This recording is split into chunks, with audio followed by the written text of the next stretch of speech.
Hello friends, welcome to my YouTube channel gun point one knowledge. आज हम देखने वाले हैं बैंक ऑफ इंडिया का अकाउंट ओपनिंग फॉर्म कैसे भरें। तो आइए देखते हैं इसमें क्या क्या भरना है हमें। ये बैंक ऑफ इंडिया का रिवाइज्ड फॉर्म है जो अभी आया है अकाउंट ओपनिंग के लिए। ये हिंदी और इंग्लिश दोनों में है, तो हम इंग्लिश वाला फिल करके देखेंगे। रिवाइज्ड फॉर्म है, तो यहाँ पे लिखा हुआ please fill in the black ink. तो हमें ये ब्लैक पेन से भरना है, तो इसलिए हमने ब्लैक कलर का ले रखा है। ब्रांच आप ले सकते हो, जो भी आपकी नियरेस्ट ब्रांच है वो आपको लिख देनी है। मान लो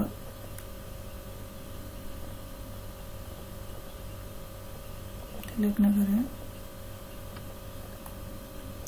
तो जो भी आपकी नियरेस्ट ब्रांच है वो आपको लिख देनी है। इस वाला आइडिया आपको खाली छोड़ देना है। अकाउंट ओपनिंग फॉर्म है, तो ये आपके लिए नहीं है अभी।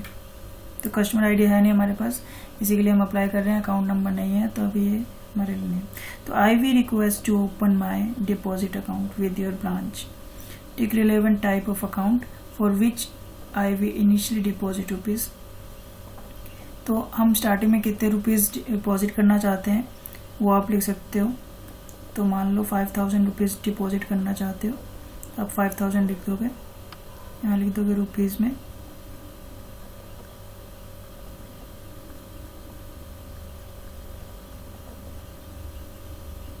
$5,000 ओनली।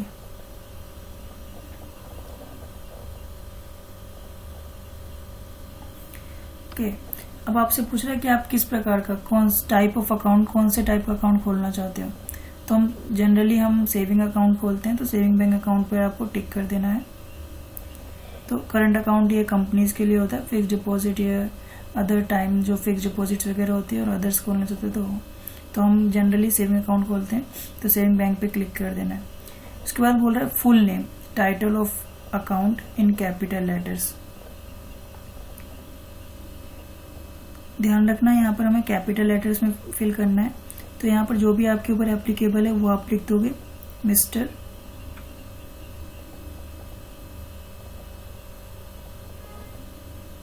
फर्स्ट नेम आएगा, तो जो भी आपका फर्स्ट नेम है वो लिख दोगे।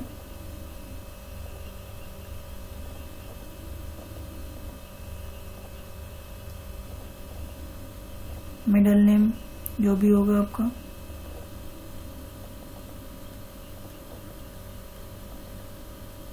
और ये कैपिटल लेटर्स में लिखना है। उसके बाद सरनेम।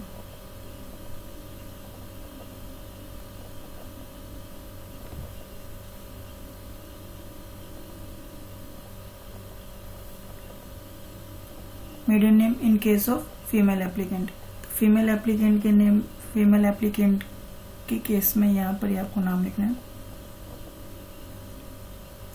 तो यहाँ पे आप आपसे पूछ रहे हैं कि जेंडर क्या है।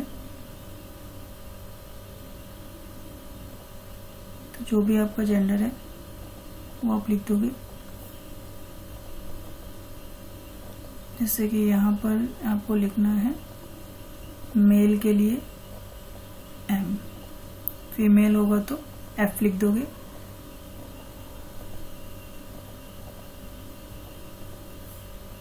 इसके बाद डेट ऑफ बर्थ पूछ रहा है, तो जो भी आपकी डेट ऑफ बर्थ है वो लिख दोगे।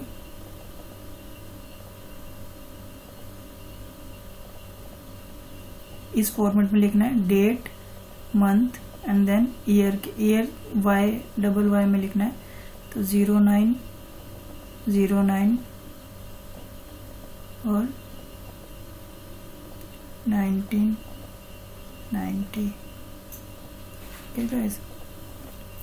Pan if not available please attach form 60 और 61।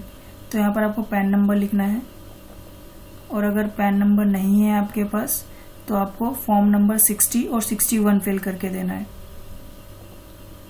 तो पैन नंबर हमारा 10 डिजिट का होता है, अल्फा न्यूमेरिकल नंबर होता है। इसी तरीके से होता है, 4 नंबर होते हैं, बाकी सारे अल्फाबेट्स होते हैं। अगर आपके पास पहले से ही कस्टमर आईडी है अगर आप एग्जिस्टिंग कस्टमर हैं तो उस केस में आपके पास कस्टमर आईडी होगी, आपके बैंक से मिल जाएगी। और अगर आप न्यू कस्टमर है तो ये आपके ऊपर एप्लीकेबल नहीं होता, ये आपको फिल नहीं करना है। आपसे मैरिटल स्टेटस पूछ रहा है। यदि आप मैरिड हैं तो आप यहाँ पे मैरिड लिख देंगे, नहीं तो आप नॉट एप्लीकेबल कर देंगे या अनमैरिड लिख सकते हैं। नेशनलिटी सिटीजन, तो हम इंडियन सिटीजन हैं तो यहाँ पर इंडियन लिख दोगे। ऑक्यूपेशन, आप क्या काम करते हो, यदि आप सर्विस करते हो तो यहाँ पर सर्विस लिख दोगे। और अपना कोई बिजनेस करते हो तो बिजनेस लिख दोगे। रिलेशनशिप विद फर्स्ट एप्लीकेंट, यहाँ पर ये आपके ऊपर तब एप्लीकेबल होगा जब आपके 2 एप्लीकेंट या 2 से 1 से ज़्यादा एप्लीकेंट अगर इस फॉर्म को फिल कर रहे हैं तो। फादर्स या स्पाउस फुल नेम, तो यहाँ पर आपके फादर का नेम आ जाएगा। मदर्स फुल नेम, यहाँ पर आपका मदर का नाम आ जाएगा।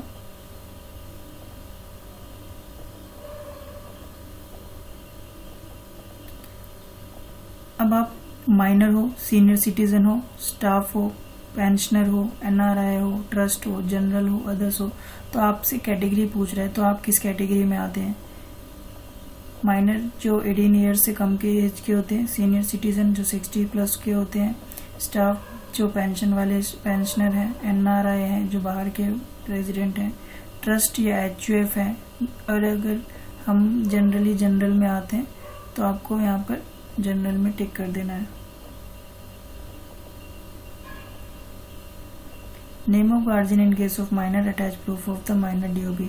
अगर किसी माइनर का अकाउंट होल्डर है तो उस केस में ये एप्लीकेबल है, हमारे केस में एप्लीकेबल नहीं है।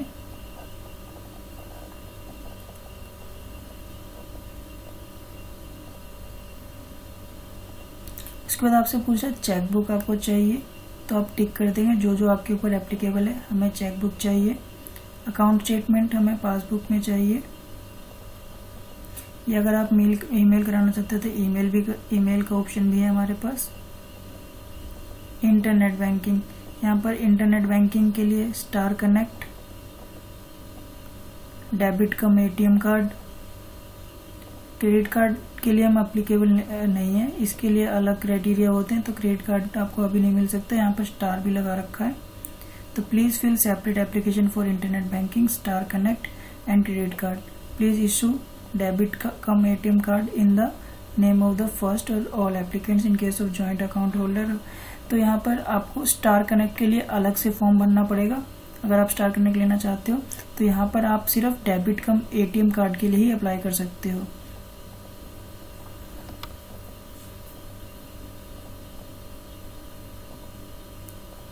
ओके, तो यहाँ पर आप स्टार कनेक्ट के ऊपर क्लिक नहीं करोगे, ना ही आपको क्रेडिट कार्ड मिल सकता है और ना ही आपको स्टार कनेक्ट मिल सकता है। स्टार कनेक्ट चाहिए तो आपको अलग से एप्लीकेशन फिल करनी पड़ेगी, और अगर आप क्रेडिट कार्ड चाहते हो तो उसके लिए भी आपको अलग से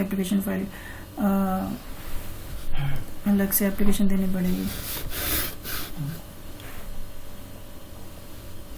तो ये हमारा फर्स्ट पार्ट कंप्लीट हो गया जो हमारी जनरल इन्फॉर्मेशन लेता है। उसके बाद सेकंड पार्ट क्या कहता है, तो यहाँ पर डॉक्यूमेंट्स पूछे गए। Documents for proof of identity and address, official valid documents submitted by the applicant. तो एप्लीकेंट द्वारा सबमिट करने हैं। एक आपको पैन कार्ड सबमिट करना है, पासपोर्ट। तो documents for proof of identity, यदि पासपोर्ट है तो पासपोर्ट सबमिट करना है, नहीं है तो कोई बात नहीं है। ड्राइविंग लाइसेंस अगर है तो, वोटर आइडेंटिटी कार्ड अगर है तो, आधार कार्ड, मनरेगा card, letter issue through national population register containing details of the name and address. तो ये हमारे proof of identity and address proof के लिए ये सारे डॉक्यूमेंट्स एप्लीकेबल हैं। तो इनमें से कोई भी आप दो डॉक्यूमेंट्स दे सकते हो अपने प्रूफ ऑफ आइडेंटिटी के लिए और एड्रेस के लिए। और जो जो डॉक्यूमेंट्स दोगे वो नीचे आपको वहाँ पर नीचे आपको क्या करना है उसका, जैसे फोटो आइडेंटिटी के लिए आप क्या दे रहे हो, आप पैन कार्ड दे रहे हो तो पैन कार्ड लिख दोगे। यहाँ पर पैन का नंबर आ जाएगा आपका।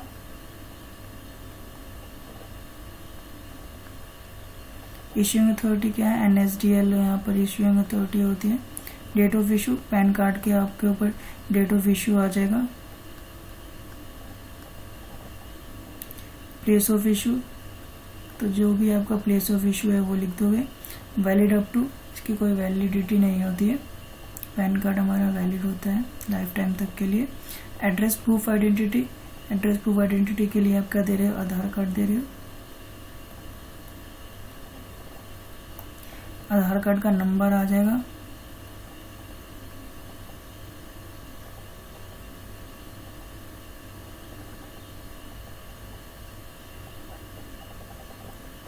Issuing authority UADIA।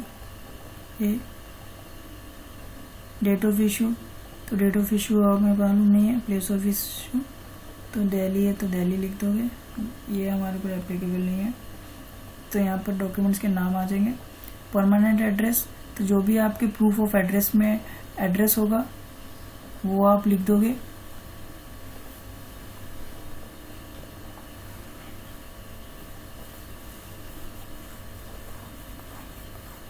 तो ये आपका एज पर एड्रेस प्रूफ होगा।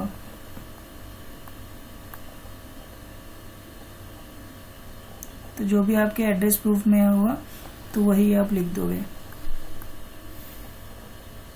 यहाँ पर आपका मोबाइल नंबर आ जाएगा और आपका ईमेल एड्रेस आ जाएगा।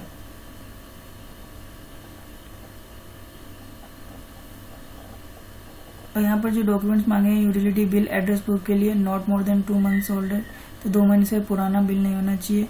प्रॉपर्टी और म्यूनसिपैलिटी रिसिप्ट दे सकते हो, PPO या FPO इशूड रिटायर्ड एम्प्लॉइज के लिए दे सकते हो।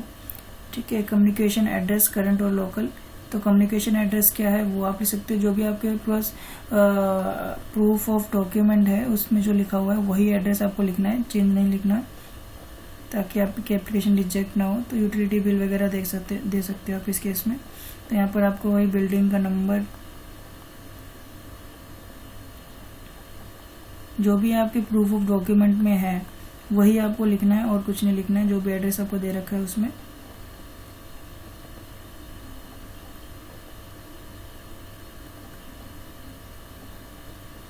तो यहाँ पर आपको मोबाइल नंबर और ईमेल एड्रेस आ जाएगा। इसके बाद पूछ रहा है are you a tax resident of any country other than India. अगर आप टैक्स रेजिडेंट हो अदर देन इंडिया, मतलब अगर यदि आप बाहर रहते हो और वहां पर आप टैक्स पे कर रहे हो, तो उस केस में आपको ये आपके ऊपर ये एप्लीकेबल होता है। तो यदि जनरली हम नहीं होते हैं तो नो पे टिक कर देना है हमें।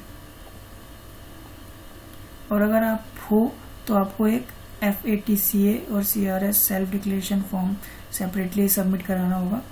यहाँ पर आपका आधार नंबर आ जाएगा,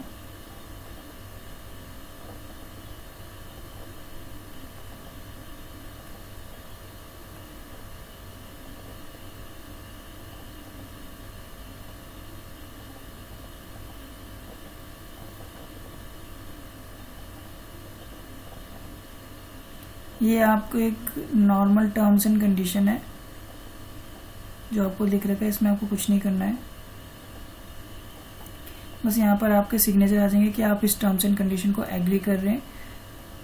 तो अब यदि आप पढ़ना चाहते हो तो पढ़ सकते हो। 17 पॉइंट्स हैं हमारे, यहाँ पर आपके सिग्नेचर आ जाएंगे।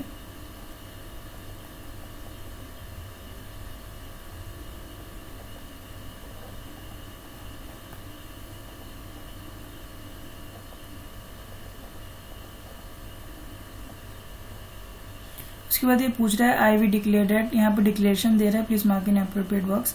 तो I we declare that I do not enjoy any credit facilities with other banks, कि आपने और किसी बैंक से कोई क्रेडिट फैसिलिटी नहीं ले रखी। I we declare that we have deposit accounts and or credit facilities with your other banks branches. तो अगर आपने ले रखे तो आपको टिक करना है, अदरवाइज नहीं करना है। और अगर आपने ले रखे तो यहाँ पर बैंक एंड ब्रांच कौन सी ब्रांच से ले रखा है, सिटी कौन सी है, टाइप ऑफ अकाउंट क्या है, लिमिट कितनी है, अकाउंट नंबर आ जाएगा। और नहीं ले रखा तो आपको कुछ नहीं करना है इसमें। Introduction from an existing account holder, तो ये कोई आपका नॉन में वहाँ पर जिस ब्रांच में आप अकाउंट खोल रहे हो वहाँ पर किसी नॉन को आप पहले से जानते हो, तो उसका यहाँ पर उसके द्वारा इंट्रोडक्शन दिया जाएगा कि एग्जिस्टिंग अकाउंट होल्डर।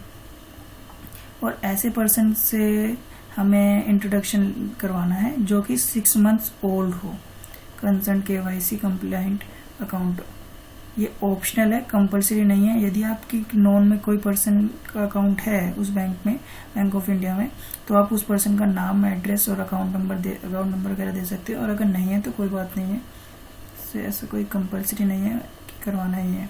तो आई बी सेटिस्फाई, यहाँ पर इस पर्सन का नाम आ जाएगा कि इतने महीने से पुराना वो है, और सिग्नेचर ऑफ इंट्रोड्यूसर। तो जो भी पर्सन इंट्रोड्यूस करवा रहा है आपको, उसका यहाँ पर सिग्नेचर आ जाएगा। और अगर नहीं है तो कोई दिक्कत नहीं है, इसको कंपलसरी नहीं है, ऑप्शनल दे रखा है इन्होंने कि आपको भरना है या नहीं भरना है।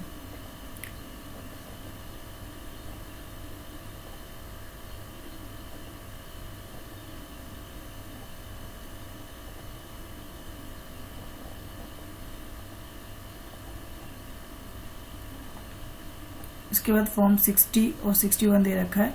यदि आपके पास पैन कार्ड नहीं है तो उस केस में आपके ऊपर फॉर्म 60 और 61 एप्लीकेबल होता है। अगर आपके पास पैन कार्ड नहीं है तो उस केस में आपको फॉर्म 60 या 61 भर के देना है। फॉर्म 60 किसके लिए है? नॉर्मल टैक्स पेयर जो हम लोग होते हैं जिन्होंने अभी तक अप्लाई नहीं किया है पैन कार्ड के लिए।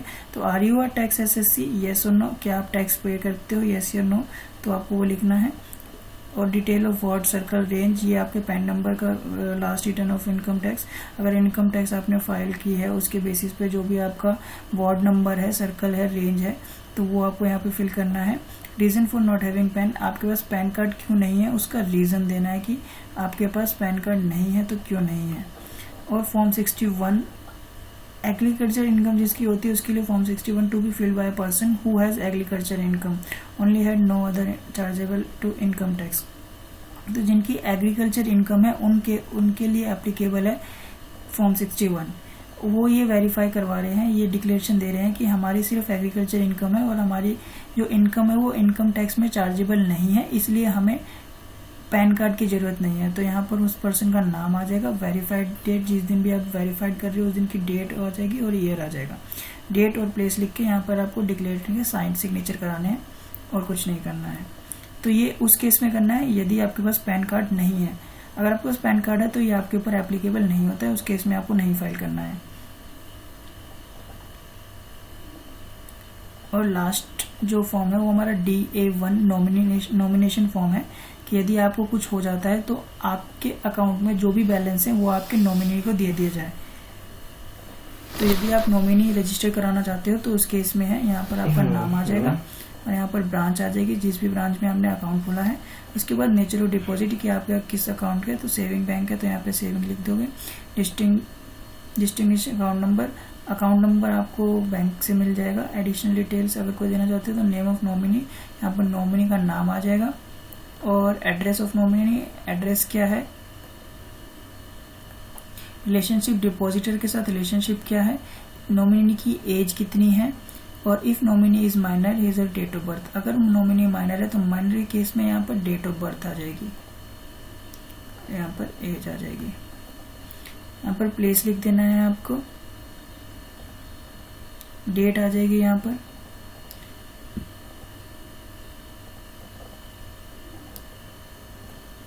और यहाँ पर आपको सिग्नेचर कर देना है।